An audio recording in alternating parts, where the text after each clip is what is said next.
What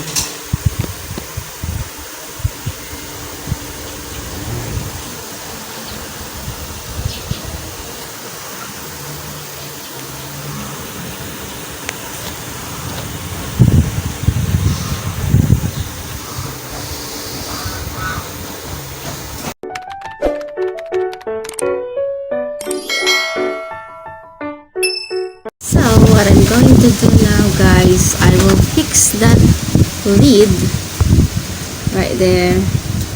Yeah, the green lid that you can see in there on the fence. I will fix it. So I will just put you right here in the corner using my what do you call this, holder of my camera, my stand, my camera stand, and I hope you can see me.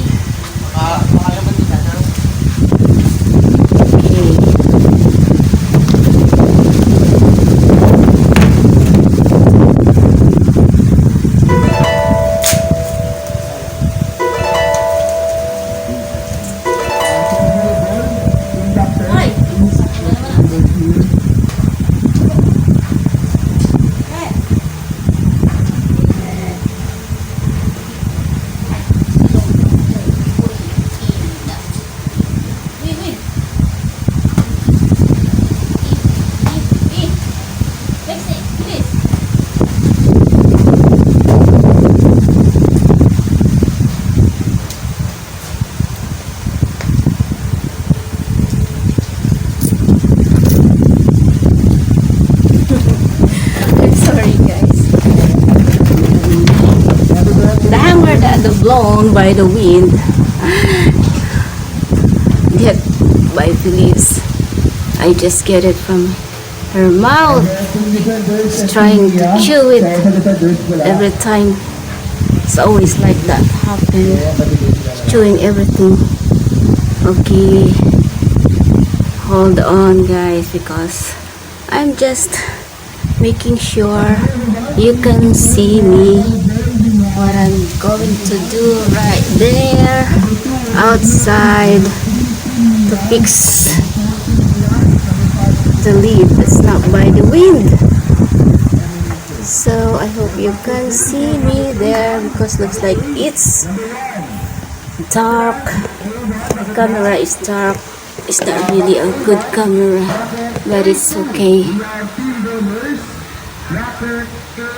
As long as I keep filming. Okay, maybe that's it.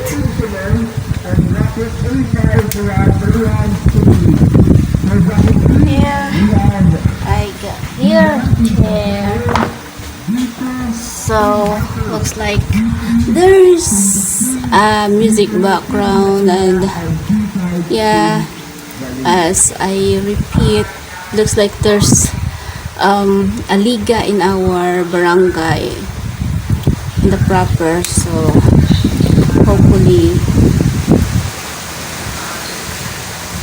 I make sure my camera, guys, because you know it's too windy, to make it safe before I go outside. Hopefully my video is not a copyright.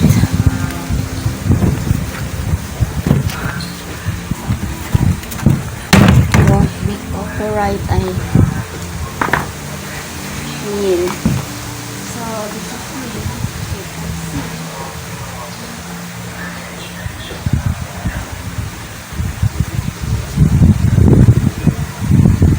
See this? What am I going to fix?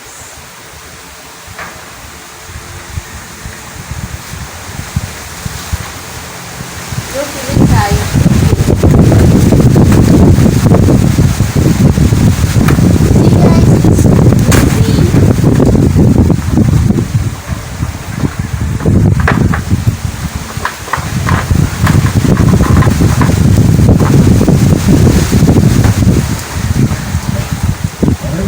for this afternoon. Again, everybody, please listen.